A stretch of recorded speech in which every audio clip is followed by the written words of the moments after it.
Hi, this is Frank Rodriguez Villela, and I am again honored to be talking to the great Andrew Synowiec, and I'm so happy that I'm able to spend some time and talk about his career and the things he's done. He's worked with people from Barbra Streisand to Meghan Trainor, and done stuff for Josh Groban, does sessions for Disney, and has done lots of work for just different producers, like David Foster is one of them, correct? Mm-hmm. And he's just an amazing guitarist and in-demand guy. We call him Ace Studio guys. And so I'm just so happy to get to know a little bit about him. And this channel is basically I work it so people, or I construct these videos so people can see how people started as far as their music career, how they started to how they got into music, and what they started doing as far as the studying, because I really want to get more into the beginning parts of it, the beginning parts of just what got everything going, the inspiration. So lots of times we hear stuff of what they're doing here, which is great. I love it because it's good stuff. But lots of times people go, well, they want to know sort of things about schooling and what they worked on as a young musician. So I'm going to introduce Andrew Synowiec. So thank you for doing this, man. Sure, my pleasure. So one of my questions is as what inspired you? I mean, I know guitar is your instrument, but what inspired you to music in general? I'm not really sure. I think I just was always drawn to it. I grew up in that era of like MTV was everywhere. Although I actually didn't have MTV growing up, but you couldn't escape it's kind of different. Whereas nowadays everything's very fragmented. Back then it was like this almost like universal pop culture that everybody kind of shared in. MTV was cable? Was that what it was?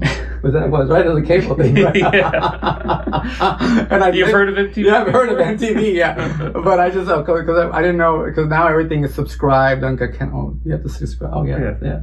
So MTV was through the videos, I guess. It was a TV station, and it actually played music videos. It was all music videos, yeah. Now I think it still exists, but there's no music. Yeah, that's funny how that works. So you watched that kind of, that was something? I was just aware of it, and as a kid, I think you notice, oh, this song's on the radio, and then that's artist is also on Rolling Stone this month, and Yeah, I guess so. That's a different. So you were talking about what year? 90s? Is that right? Late 80s, early 90s. Okay, yeah. So that to me, yeah. And I sort of remember stuff like that. So I remember people talk, because they were doing videos. Mm-hmm. It was, I guess, just a popular way to hear music, right? Well, it seems like the industry at that point had really exploded to the point where maybe it was at its peak, in the 90s in terms of record budgets and touring and all that promotion and that kind of thing. So that was so it was kind of inescapable as a kid growing up that was not going to be on the football team or the basketball team. So I guess in a way, I mean, and just so it was like a radio, right? For you, it was like a radio. Yeah, radio, or just I had two older brothers. Still have two older brothers. Okay, good. And so it's a pretty common story, I think. You raid their tape collection or CD collection, and kind of whatever they're listening to is what you're listening to. Yes. I think that kind of definitely influenced, listening to a lot of classic rock and just anything with good guitar playing, And it was, because I recently talked to Tim, and he mentioned the fact that he he had discovered the AM radio, which is sort of interesting because that was, right, a different era. Yeah, different era. Yeah. So now when you mention that, it's sort of interesting because now, it's always evolving, it's always changing how we consume and listen. Right.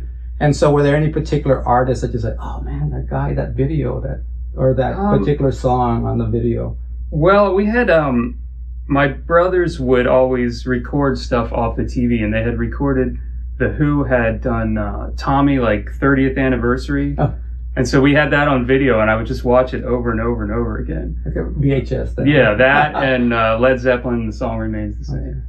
Is that the concert? Yeah. Okay, got it. So, those two things I definitely were kind of like these archetypes for me in terms of, oh, that's rock music, you know. And so obviously it was guitar driven. And it was funny because I started playing in, I guess it would have been 88, late 88, which kind of the peak of like the hair metal thing. And like every song had some crazy guitar solo on it. And that's when I started. And then I had some friends who started 2 or 3 years later. They picked up the guitar because of Kurt Cobain. Oh. And they really didn't want to have anything at all to do with playing fast. And I didn't realize at the time, but that was kind of a reaction to like the hair metal thing. But for me, I was into like all the 80s stuff, and then grunge hit, and I was into that too. Right. And I think I was too young to realize these two things are not supposed to go together, which is sort of like, that became almost a theme for the rest of my career in a way, like two things that don't go together. That's where I always find myself, at the intersection. Well, yeah, and you're in the middle. That's a good place, because I mean, you can execute when you need to, and then you can get the melodic, because that's obviously like Kurt Cobain to me every once in a while sounded like a guitarist like Neil Young. Well, Neil Young was a very like sort of like not the best tone in the world and not the best technique, but he was able to get those melodies out. You know? Well, it's just about getting across whatever it is that you want to get across. From the music, right? Yeah. From the song, exactly. So at that point, so you're listening, was there any particular guitarist that comes to mind that really said, oh, that's... I mean, you're a young kid, right? Pete Townsend, yeah, Jimmy Page, Jimi Hendrix, all the Jimmys. Jimmy Vaughn, Stevie Ray Vaughan. That's right. My Texas boys. That's right. So at that point, I mean, there's obviously, those are guitar heroes. Great. Yeah. Was there music stuff? Was there, besides that, was there like a music, like either a band that wrote music that you thought, oh, this is great music, and oh, I love the way the guitar sounds on that? I mean, I only ever listen to the guitar. I never listen to anything. Good answer. Yeah. No. Well, truthfully, I mean, I was, you're a kid. You're interested in stuff that's fast and exciting and loud. So that's what I was drawn to initially. And I think it took me many, many years to listen to, let's say, a James Taylor or a Billy Joel, and then have that kind of smack me in the face in the same way that the guitar playing angle did. Yeah. And yeah, that's actually, again, I found myself like at an intersection of, well, wait, now I have all this skill and technique on the instrument, but, I'm talking now I'm in my 20s, let's say, but I feel like maybe more drawn to this other kind of, music where it's not so much about the instrumental prowess of what's going on as it is about. But that would have been the 80s thing, where in the 80s where like they would construct the things over. I mean, I remember a couple of the bands that would do double guitars. Just can't remember. Brad Gillis. I forgot. Night Ranger. Yeah, I remember they used to do stuff. Yeah. They were interesting, I thought. Very cool. Well, so how did you? So you talked about having, you were already in your 20s there, but how did you get to get that technique or the things that made you there was a band, young musician? Still is a band called Dream Theater that I kind of dug, and this again before the days of anything you want is on this phone, right. Anything you want to hear. They had its song on the radio. I was, what is this band? That's really wild stuff, And so I went and got the record, and because you didn't have access to so many things, whatever record I bought, I wore out, Exactly. And so, I really enjoyed that. And again, before computers, there were guitar magazines, and I would read those cover to cover. And if somebody that I liked said something, I would really take it to heart. And so their guitar player, John Petrucci, was a big Steve Morse fan. Oh, yes. So I figured, well, I better check out this Steve Morse guy. Right. And then that really became kind of like, to this day, kind of like a beacon of inspiration and just a good all-around role model. Because he's pretty, I mean, these are guys who are very educated. Yeah. Know a lot about music and other Not things. enough to hurt their playing. That's right, I remember, yeah. So, okay.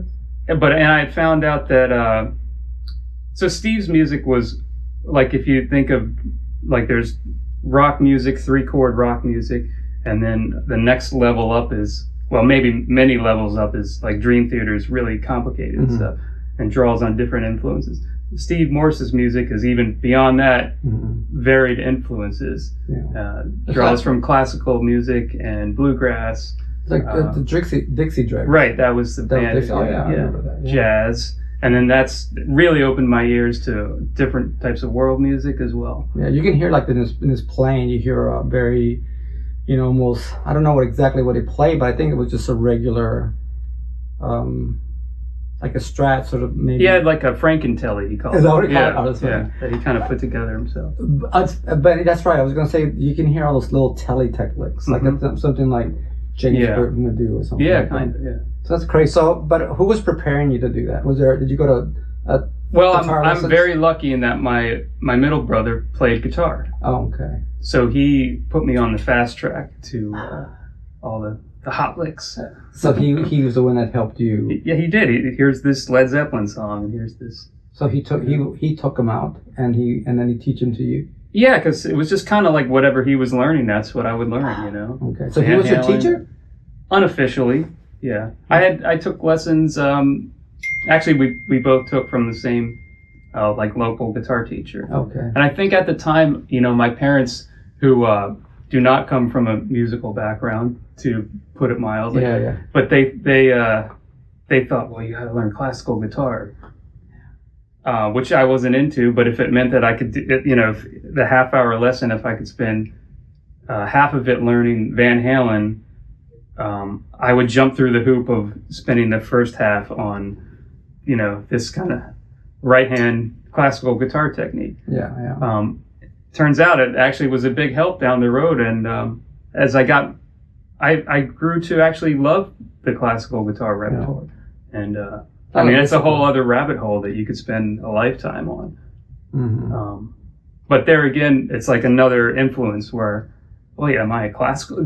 Which one do I love more? I don't know, So it's always a balance. Yeah. And I was talking to Edward Tribeck, so we were able to talk a little bit, and it's a balancing act, And he was Edward was a student of mine, so we would always talk about.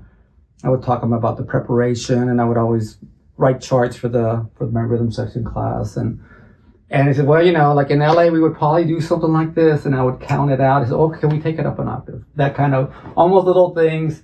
They might tell you that. Or how can you revoice that? So there was always little things, and I did a little classical. I didn't tell anybody because I never told. Oh, really? Yeah, I just always did it, but I did it if I had to if I needed to use it, I would use it. But I wasn't, oh yeah, I'm really into it. And, I just didn't, for me, it was just something, but I wanted to share it with students. So your teacher would share he kind of had a book that he worked out of. It's the same one that every kid has suffered through from the beginning of time. But is it about the Carcassi things? No, it wasn't that advanced. It was not, maybe like Mel Bay or something. Yeah, Mel Bay does that, a decent one. That's yeah. So do you remember that? You remember going through those particular... You think I would have learned to turn off my phone, but... That's right. It happens. Sorry. No, this was real basic level stuff. Okay. When I got further down the road and was looking at like music school, college and stuff, that's when I got more into the advanced classical. Okay, so like when your teacher then, the beginning, you had him when he was just teaching you the basics. Like here's an open E string, here's an F, here's a G, here's an open B. Exactly. Support stroke. Okay, now rest stroke, free stroke, all okay. that stuff. So that, how old were you when you were starting that? About 9, maybe 8 or 9. Okay. Yeah. That's sort of weird. I've been talking, and that's pretty much where when you, even though like you're saying, it might not be something that you go into that whole direction, because I think Tribe Edward went. He's great. Yeah, so he ended up doing that, and but it's just so intense, the intensity of doing that kind of playing, right? And then to make a living, that was the other thing. But if you start at it and understand it, so it seemed like 9 and 10 was the age that you started doing that, huh? Yeah, I think 8 is when I picked up the guitar through school. And it took me a really long time to do anything that sounded like anything. And it's tough. It's tough. You know, yeah. And so at that point, did that same teacher also give you other things? He kind of had like a pretty stock repertoire that he could teach, and I would always be like, I'd be bringing him Yngwie Malmsteen, and I think he was like, that's too much work for me. Like he didn't want to go to the trouble. So we're talking about what year was that? Early 80s? That would have been early 90s. Early 90s. Yeah, early 90s. Like I said, a little bit of a holdover there. Yeah. Okay. So. And then I was playing in bands with friends at school and stuff like that, and playing Red Hot Chili Peppers and Stone Temple Pilots and Red Hot Chili, Black Crowes and all. Those are, I mean, and a lot of those guys too are really good players. I heard the guy from the Chili Peppers. Mm-hmm. He's good. Oh yeah. Yeah. So I'm talked to a guitarist here. I don't know if you know Dale Turner, and he mentioned that he had gotten together with him, and he teaches at MIT. Okay. So he's one of those instructors there. And the interesting thing is that he goes, now he knows, he's really a smart cat. He knows a lot of stuff. Yeah. I know in rock, you go, there's sometimes like you made that comment about not hurting your playing. Right. What was it?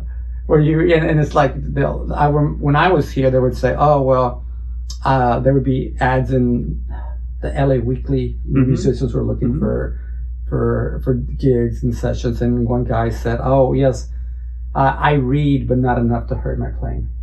And I always would cry, I would laugh, but sometimes it's some people will look at it and think of it, oh, you don't have to do that. But I think more people do. It depends on what you want to do. I mean, it's helped me in my career. Yeah. I mean, but I think in general, when you know your notes, know the basic stuff, know that is an E, this is an F, this is a G. So it's very, so that was how long did you study with that teacher? A few years, 3 or 4 years. Oh, that's good. Yeah. That's a good amount of time. Yeah. Then I found a local player who was like he's just a player, and he taught some lessons, but kind of the first person where I saw, okay, this is like a living, breathing musician. He makes his money playing gigs, and he's that was really a great turning point for me, because he kind of took me under his wing and would have me come sit in. He had a trio that would play. He was more of a jazz player, so he had a trio that played like Thursday, Friday, Saturday at one place, and then Wednesday night solo guitar at this other place, and Sunday brunch at this place. And I'd always try and come watch him, and he'd have me sit in, and even got to the point where later on, when I was in high school, he got me gigs. Like, cool. I would sub for him, or like he would say, hey, they want to have another night and I can't do it. Do you want to do Thursday nights at this place? And that would be as a solo guitarist? Or? So a lot of solo guitar stuff. Yeah. So then I draw from the classical, repertoire. See how amazing how it just starts every little thing that we sort of pick up. But that for me was really kind of a turning point, like I said, because here was somebody in the flesh and blood who showed me it can be done, and here's how you do it, and he would even open the books and say, here's what I made this week, and next month I have this thing that pays a lot and it'll be a real pain, but I'm going to do it because it'll so really the nuts and bolts of it. They give you a model. A model of how and it kind of made it like, okay, I see how it's like, here's someone who's actually doing it. It's not just this pie in the sky. So you were like in high school then? Yeah. Oh, that's good. That's a good, that's good for a high school kid, because that gives you a little to get your feet wet for the next part of it. And the next part of it is obviously college, right? It was for me, yeah. Although I kind of went kicking and screaming. At the time I thought, like, I just want to move to New York and, play creative music, and why waste time? Yeah. But, in hindsight, I think it was a really good idea. Yeah, so what school did you go to? So I ended up going to the University of Miami. Oh, yes. Actually, getting back to Steve Morse, I heard that he had gone there. Right. And that's kind of what sparked my interest. And believe it or not, the week I had to decide, okay, what am I doing with my life? Where am I going to go to school? Because I looked at a few other places. Mm-hmm. Steve Morse actually played in town and gave a clinic at the local music store. Oh. And I kind of like, at the end, he said, okay, does anyone have any questions? And I got the courage and I said, can you tell me about the University of Miami and what that did for your career. And he kind of was like, well, I mean, it was a little, he kind of gave me a little bit of a dark answer. It was like, well, look, I'm here at this music store. I mean, what career, you know, but the guitar teacher down there, Randall Dallahan, Oh, Randall, that guy is an encyclopedia of music, and kind of that, you know, sealed the deal for me. Like, okay, if my hero says that the guy that teaches there is his hero, I better go there. Yes. Well, you know, Randall's from Houston. Right. So I didn't realize that you knew him. Yeah, well, I knew him. I knew wow. Randall. Yeah, because he would come in and people would be doing particular gigs, but he wasn't working anymore because he was in Miami teaching, but he would come in to visit. So whenever anybody was playing, he'd drop in. Wow. So he'd drop in my friend's gig or my gig, or we'd talk, but I knew of him already, you know. I never studied with him, but a friend of mine did. And he said, oh, he was great. Yeah. So he was in Miami University. He was, yeah. So did you get to study with him personally? I did, yeah. How was that for you? Pretty life-changing. I mean, you know that analogy about if you give a man a fish, you feed him for a day, and if you teach him how to fish, you feed him for a lifetime. Oh, that's right. That's really what he did. Yeah. Oh, that's cool. Yeah. He kind of teaches you how to teach yourself. They teach you how to learn. You know, right. That's really important. Right. Yeah. It's a you know, and I've always heard great things about, you know, the things he's done, and I don't know how, because my student, I think you know him, Chris Young. Yeah. So Chris Young is, and he was my student at Performing Arts, but you know, Performing Arts was a school where it was just you can only audition to get in there. So we got some pretty elite kids. Most of the kids we got had already heavy cats. Heavy cats. It was very strange. So I didn't have the. I wasn't giving anybody any secrets or anything. I was just being there as a adjunct faculty. But Chris went to Miami University, so I guess you got to meet him. I did, yeah. He was maybe a senior when I was a freshman. Mm-hmm. Yeah. Did y'all get to play together any, or just hang out? A little bit. It wasn't a lot of like mingling between the different grades, unfortunately. Was he older? And because he was older, I think he was probably already kind of working as it was. Yeah. You know? But I remember he was really nice, you know? Yeah. And then after that, we've actually become more close and have kept in touch. Good. So, yeah. It's funny how that happens. Yeah. Huh? So at that time, going to that school, and then I guess being with good players, because you were obviously with some really good young musicians. Do you feel at that point you get to see, I see the workings of how the level? It's because, you know, right now, you know, usually when you're talking about your teacher would turn you on to gigs. Right. And so you're like the big fish. Exactly. So there you are. Yeah. And then you go into university. Well, Miami was a bit of a strange place. I would assume it kind of still is, in that it's such an interesting city. Like there's just so much going on, and at that time, it was a little bit of a cultural void, I might say. Yeah. Because people kind of went there to do other things besides art stuff. Right. They went there to, you know, go to clubs and whatever normal people do. Yeah. No, I get it. I totally get it. Yeah. So there weren't that many music venues. Mm-hmm. And I think a lot of like the glory days of like Frank Sinatra would go down there and spend 2 weeks, and all the local players would just play with, you know, they put a band together and, you know, back them up. That kind of wasn't there as much. So really what I did was I just got in the practice room and, you know. Woodshed, right? Yeah. I think so. Some of those places are good for that. Definitely. You know. Well, it used to kind of bum me out because I would see, you know, Berkeley, every week they're having Steve Vai and John Petrucci and, you know, Sonny Rollins and Elvin, and all these people are coming in doing stuff. Yeah, but it was really hard to get people down there because it's not close to anything. I mean, Florida's a big state. You have to go. You have to really make an effort, and it's Miami. It's way at the, you know. So that at the time kind of did bum me out a little bit, you know. Mm-hmm. But like I said, you just have to make the best out of every situation. So what I did was I just really hunkered down, and I mean the information was there, and the teachers were, bar none, they are impeccable. Yeah. So see, a nice thing. I mean, I hate to compare it to our situation now, but we have pandemic. So during the pandemic, it's probably a good time for those who need to get certain things done. Yeah. Like you woodshed. And I was going to use that. You said woodshed, right? Or you woodshed, or you? Went in the shed. Yeah, you're woodshedding, and so you get all that. So did you get a degree there, or how did you?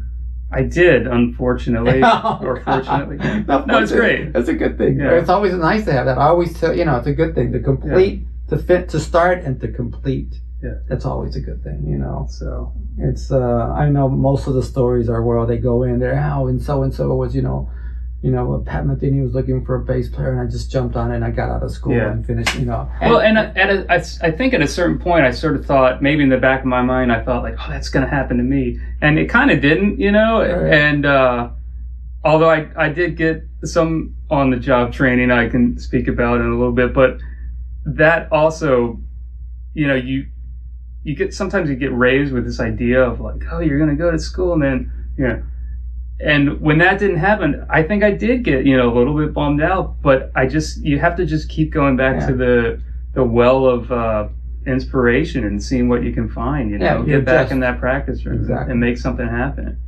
So one of the things that did happen is I got in this band.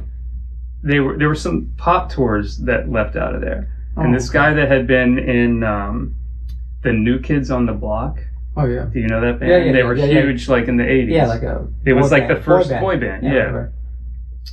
He was in that band because he could dance, not because he could sing. But he put a solo record out. Oh, how funny. And he put a band together. So I somehow got in the loop for that, and I know how this incredible guitar player who was a huge inspiration and just a great guy, Dan Warner, who was a UM alum. Okay. He put my name in the hat for that because he had played on the record. Oh, got it. And so they put a band together and they held an audition. We're gonna get the best guys out of Miami. And so I heard the music, and I really worked really, really hard to get this gig. I learned the song, and I realized, on the last chorus, there's this like flanger effect. So I went and got a flanger pedal and made it do that crazy whooshing sound. And I think they wanted you to sing background, on some songs. So I learned all the parts, and I did even set up this, so I could do the choreography, okay, when it gets to the chorus, I got to step on this thing, but I also have to sing. So I need the wah pedal to be here. And that's good. I went into that audition, and I acted like I had the gig already. I really did that. I'm going to get this gig. And I got it. Oh, good. And man, it was a terrible gig. Oh. But what it taught me is that that world is not for me. Like the touring, being on the road, supporting someone else. That's not why I'm on the planet. Yeah, exactly. And it was a good lesson to learn at that time, because it was right at the tail end of my schooling there. Mm-hmm. And so when I moved out here, I still would do those type of auditions and things. Mm-hmm. But if I ever hit a fork in the road, I have this pop audition is conflicting with this thing that could turn into a session, I always knew. Yeah. The session is the way for me. It's a better way. So it was really good, because when you move to a big city like LA, it's just so basically much. that after that, and then doing the auditions. I mean, I won't get into it, but suffice it to say, it was sort of like living in the movie Spinal Tap. Oh yes, no, I totally get it. Except worse. Yeah. I can, but it's good because it's something that's going to make you think, okay, what is it I want to do? Yeah. So at that point, did you feel I'm going to, after you finish school and after that experience, I said, well, let me go to LA so I can have a lot more of those experiences. Well, it was kind of like getting back to that thing we were talking about where I'd lived enough life to realize, hey, there's something about like James Taylor's songs and his songwriting that's almost that is as impactful to me as John Coltrane's saxophone playing. Oh yeah. And I don't know that I could choose one over the other. Right. And that's when I really started thinking, okay, so where do I fit in all of this, soup that we call the music business? Right. And in Los Angeles, that was the next... That was the next step for me, because it seemed like Miami was too small of a pond. Yeah.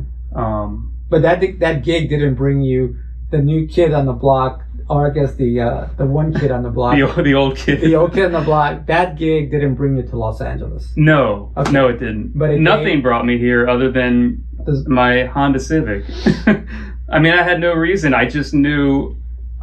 Okay. I knew what moving back home would look like, because I had played at... and home is where? I'm sorry. Outside of Washington, D.C., halfway in between Washington and Baltimore. Okay. It's called Annapolis, Maryland. Okay. Nice little place to learn how to play guitar. Oh, yeah, I can imagine. Because there was places to play, places to work. But I kind of knew, okay, if I go back there, I'm going to be at Paul's Cafe every Thursday night, and, Bertha's every Sunday morning, and it was great.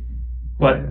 I kind of knew what that was about at that point. Yeah. I wanted to see what else. So you were how old at that time when you were leaving? So I guess 23, 24? When I moved here, I was 23. 23, yeah. Okay. Mm-hmm. So you knew, you could say, okay, yeah, I don't want to do that. I know what's going to happen there. Well, it wasn't so much that. It was just like, well, what else is there, Right. And then here, so when you got here, so I guess it was... I had visited LA once. So I was in some kind of ensemble at Miami that had some kind of like performance in New York. It was a big like music education thing. Oh, cool. And at the time I thought, I'm going to move to New York when I graduate, And so we went in the dead of winter to play this conference, and I really didn't enjoy it. Yeah. And it was really like, again, we talk about all these little turning points that put things in your head, and I went, oh man, this is kind of where I always thought I would end up. I don't know if this is where I want to end up. But then the following year, that same conference, I was in a different ensemble, and I was able to come out here to LA. Mm-hmm. And I wasn't even thinking about it at all. I just kind of like, I don't know, it's so far. I just hadn't really thought about it. And when I landed, it was like the skies parted and the sun was shining, and yeah, exactly. It was a beautiful day. It was a beautiful day, and but it made me realize, like, oh, all the stuff I grew up on came from right out here. Right. At the time, it's because that's when we started talking.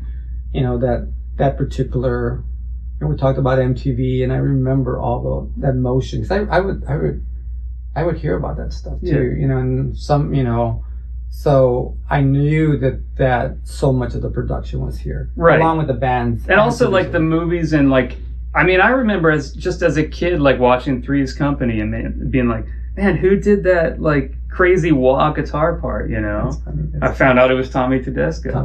So isn't that crazy? Yeah. But I was sort of aware that like, oh, that is a job. The people that play on these shows. So that was also kind of in the back of my mind.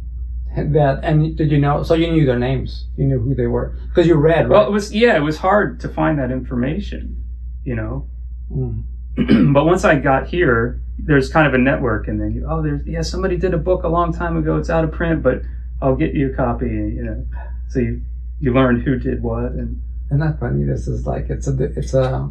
I guess Guitar Player used to do it. When I grew up, there was the Guitar Player magazine in the back of the columns. Yeah. Yeah, he had a column. Yeah, right? The Studio Log, I think he called it. So when I was growing up, it was Carl Verheyen. Oh, really? He had a column called Studio City. Yeah, oh, really? Because Carl was doing it. Yeah. Because I remember you doing a couple of, Yeah, because I'm an older cat, so I remember those guys. But I didn't know Carl did the actual. Yeah. I'm not sure if it was Guitar Player or Guitar Shop, maybe. I forget. Yeah, it's one of those. Yeah. So do you think? So again, Carl was a good player. I mean, he's a monster. Yeah. Right, and all that stuff. So I guess at Miami University, did you also do classical in Miami University? Are you asked for the first? It's like I did a semester or two. Yeah. Okay. So they actually.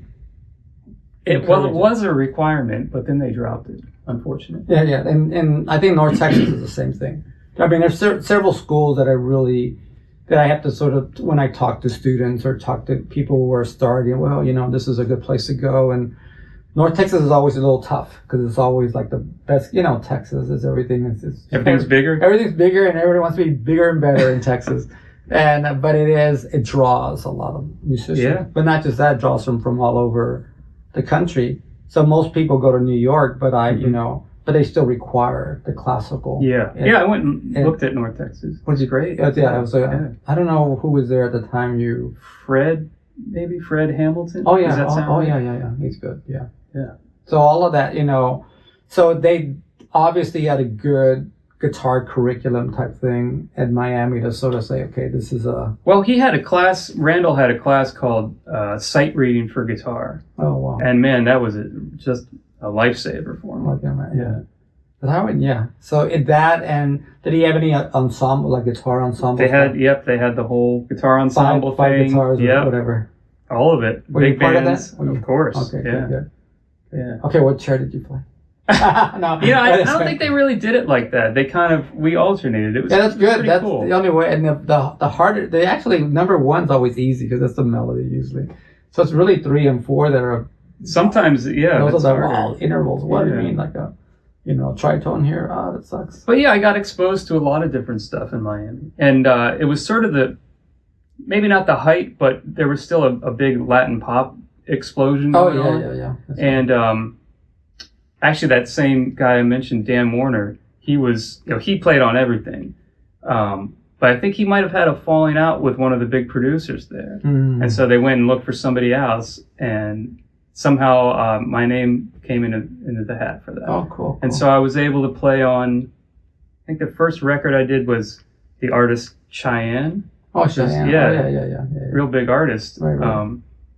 And it was like the most amazing experience for me because I went to the producer's house where he had this like incredible studio, and it was, this is me as a kid, like playing gigs, lugging my gear in and out of places and getting beer spilled on my gear and, all hours of the night, like to make $50. And here I go to this producer's house. He's like, hey, can I make you a coffee? And, it's air conditioned and, okay, come on, sit down. And we're going to listen to these huge speakers. And like, I have everything I want you to, this guy was a real genius musically, in terms of production and just orchestrational mind. What was his name? Do you remember? Julio Reyes. Yeah. Okay. So were you in? I was still a student at Miami. Yeah. Okay. So you brought in your stuff. I carted my stuff. I didn't have that much stuff to cart, but I had like my one good amp and my one good guitar and a good distortion pedal. Yeah. You needed. Yeah. And it was like, the heavens shined down, and good. It was an incredible experience. And you knew that in Los Angeles, that's like a daily thing, right? Well, I knew that it was possible, and I knew that there's just more of everything here because it's a bigger place. There are just so many studios, and record companies, sound stages, everything that you can think of. Right. So it's a no-brainer if you're going to do that kind of work. This is the place, now there's an argument for, all you need is an Instagram account and an iPhone, but I don't think that's really true. No. It's just that's for another. But you hear it all the time. Well, yes. Luckily, I'm fortunate enough that I do enough work where there's actual human beings still playing in a room together. That's good. So, I'm happy. Yeah. It's good. It's a good. The environment is. It's still here. It's probably not at the level where there's as much production as it was. I was just reading the biography of Johnny Smith, great guitar player. Oh, yes. And let me get my dates right. He left New York City in about 1957, 58, because it just wasn't the same anymore. All the good work was gone. Yeah. The live music thing was just really dead. That's amazing. So people have been saying, it's just not the same since about the 50s. It's always. You should have been here 10 years ago. Well, Ramon Stagnalo, great guitarist, and I were talking, and I mentioned a guy named Gilberto Puente. And so I always knew about him. He was a great requintista who plays. He's really high level, and So Ramon always thought highly of him, and I've already heard of him. He'd done a lot of stuff for Disney back in the day, all those old Spanish style movies that that Disney would do, and he would do the work. He did the stuff with Linda Ronstadt too. Okay. But I went and just I got to meet him and we talked and stuff. And yeah, one of the comments he says, yeah, it's just that we all have to be in separate rooms. And just the fact that the trio, everything could not be where they used to do it. He hated that. You know, he hated the fact that he was alone, because it was all about the warmth of just being in a room. Yeah. So to a lot of people, the level of even rhythm sections and even bands that you're not in the same, it's that camaraderie, or Totally. it's the balance and stuff. Yeah. So I knew people that left, and it was sort of like you said, Johnny Smith. Yeah. So there was another guy here, and I think his name was Colin, either Howie Colin. And he was also a great player, and he just says, I'm tired of this. This is like, so, I mean, it might have been where he was just overdubbing. Right. Yeah. And so it goes, But the point is, like, people have been saying, like, you missed the good old days since the beginning of time. Right. That's true. It's just, I guess it's all just the way it, things just change. Everything has changed. Look how obviously you used to have vinyl. Right. Well, that's I didn't, back. but... yeah. That's right. When people had all these formats. Yeah. You know, everything changes. So format of music changes. So so the so you were pretty. I think you sound like you were pretty prepared. I feel like I was. I mean, I definitely came here knowing. I mean, I thought about, okay, what am I going to do? I'm going to move to LA. What does that mean? And I checked out, just whatever was, again, going back to like whatever was popular. I would go buy, at that time it was CDs, and I would read the liner notes, and I would check out, Tim Pierce played on this, Michael Landau, Dan Huff. Who produced this? Let me see what else they produced. Right. Let me learn all these parts, Cool. Really study it like you would study a classical score. Yeah. Like what are they doing to add, excitement on the second verse? How are they making the chorus really explode? Exactly. All that kind of stuff. So you were reading and then you were listening to them. Yeah. And that's a key thing. Just trying to envision, like, what might be asked of me, and can I do that? And if not, how do I learn? Right. So to prepare. Mm-hmm. I mean, because when I talk to Tim, everyone, or just different players, they always say, well, I just didn't do the technical thing, or I didn't go to school. I just sort of do it. But it was still, there was an art to that, just to do it. And I think, it's what makes it easy for you. Because you think it's not easy. Well, no. But what makes it easy for you to learn is what feels good to you, and really studying it, saying, "Oh, this is the guys." Yeah. We did the same thing, and we would look at open up the album, and then read everybody who did it. Oh, it's Larry Carlton's on it. Exactly. Yeah. Yeah. Oh, yeah. And then so and so produced it, and then there was Jay Graydon also did it, and so next thing you know, you're seeing what everybody's doing. Yeah. The producers and all that. So that's that's a part of education there. Completely. Yeah. And then it's all the same. I mean, it's just teaching yourself how to learn how to do anything. Do you come across younger players here in LA? I do. I wish I came across more. And I don't know why that is. I mean, it seems like it comes in waves sometimes, Well, it depends where the music is. Yeah. Because I don't hear a lot of guitar right now as much in the pop. That could be part of it. Yeah. I'm there's always a rock scene, but in the pop stuff, where I would hear more guitars, I'm hearing less. I'm hearing it's more. cyclical. It is. That's how. Now also I see like younger players. It's just incredible what they're doing. Right, the bare minimum level of technicality of technique that people have together it's a lot more. It's incredible. And I think that always goes up a little bit. I think so. Yeah. And I'm sure having the 2-year pandemic with nothing to do but sit with the guitar and YouTube. Oh yeah, has probably helped a whole new generation. So do you feel YouTube is also that's a good educational? I don't know that I would say that actually. Oh really? Because I think there's a lot of people on YouTube that I could start. I like, my hobby is dog training. Okay. I could start a YouTube channel and say, "Hi, I'm Andrew Synowiec, and I'm going to show you how to train your dog." Right. Right. What, now I'm an expert? Yeah, right. So I think there's a danger there. Yeah, you got to find out. Because there's no, in a way, there's no, there's no check. Like, anyone can say anything. And he with the most subscribers is the one who knows the most. Which sometimes that could be true, Well, yeah, but I think there's a danger there. I think what happens is that if they're giving the right information along with material, and then you're getting results, then but that takes years. It does. So I mean, to figure out, because I always watch the little, you can bypass this and bypass that and bypass this. And I mean, if you look at a guy like Rick Beato, I mean, I know Rick, and he's a genius, and he's speaking the truth. Right. But I've seen a lot of other things where you're like, I don't think that's. I don't know if I agree with that. Yeah. And a lot of people are clicking like on this, and I heard some quote. It was like, the only thing more scary than the lack of information is the appearance of information, and I feel like that's a real problem with social media. It's hard to monitor it, and or when they say, like you mentioned, about being a dog trainer, where was the fact checking, the facts of, is that true? Right. Are you? And so I mean, but people are going to it. People are going. That's a resource that. But as long as you give them good information, and you can give them something that they could. And I still believe you don't have to have it on paper, but something where they can actually go through it and see a breakdown. Completely, Music, whether it's rudiments. I'm a person about the wrist. I like the wrist to be, that's to me, it's a big deal.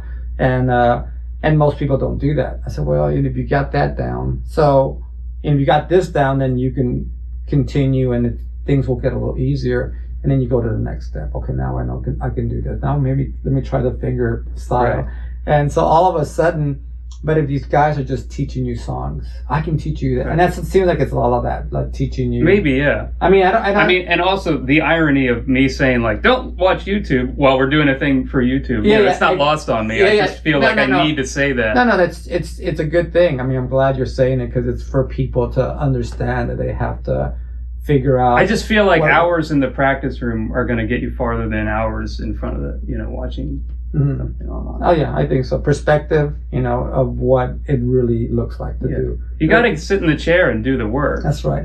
Well, it's like this is I haven't ever said this too much to anybody, but I had a great classical teacher, and one of the things he said, I'm going to show you a shortcut. I go, oh, great, shortcut. Shortcut is what you want, right? Everybody wants a shortcut. And the first thing is to understand there's no shortcuts. And you go, I said, you sit down, and there is no shortcut. I mean, there might be things you can work on, and they might narrow down on something, but you just gotta search. You gotta search for that right person. So do you have any advice to the young? Well, I guess we've said. Yeah, we've said it. Get in the practice room with the metronome. Right. Record yourself and listen back, and try and be.